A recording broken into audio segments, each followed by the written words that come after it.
Voilà deux yaourts. Leur contenu est strictement identique. Mais d'un côté, on lit sur l'étiquette 5% de matière grasse, de l'autre, 95% de matière maigre. Il faut choisir.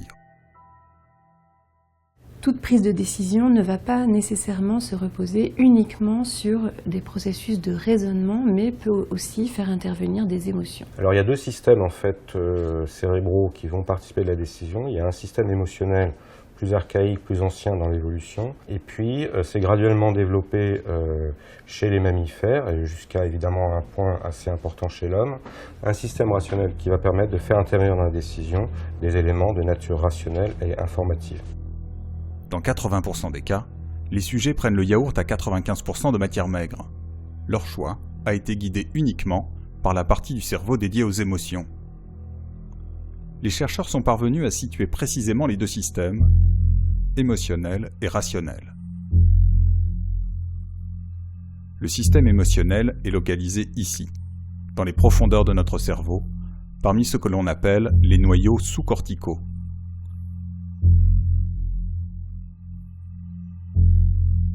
Le système rationnel, lui, est situé là, dans une zone plus externe, le cortex préfrontal.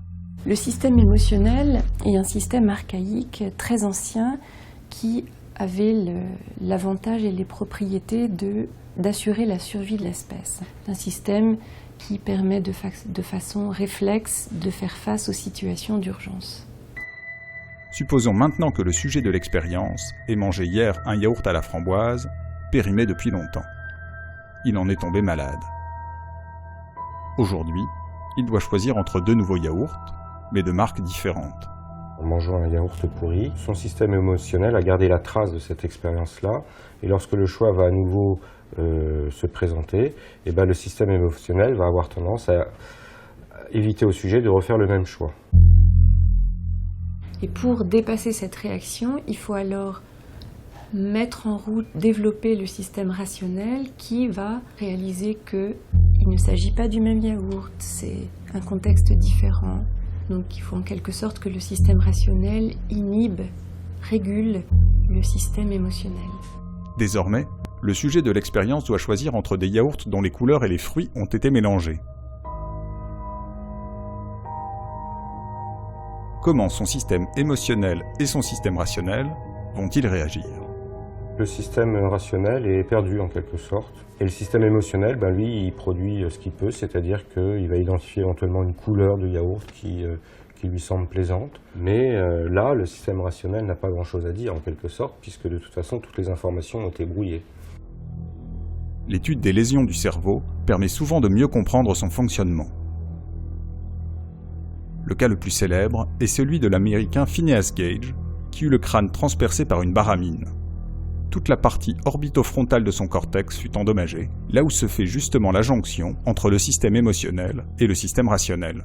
Après cet accident, le comportement émotionnel de Phineas Gage était un comportement qui ne montrait plus d'inhibition.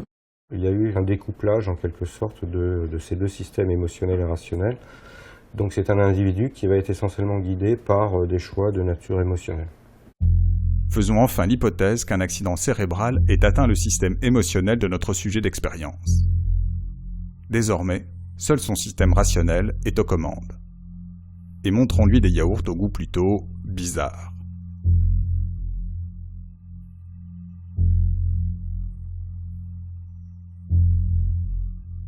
C'est un choix qui va reposer, cette fois-ci, sur un calcul, sur l'application d'un raisonnement qui met en évidence que les yaourts aux épinards, les yaourts au brocoli contiennent des nutriments qui sont meilleurs pour la santé. Donc c'est un choix rationnel. Lorsque le système émotionnel ne participe plus à la décision, les choix deviennent pour le moins étranges.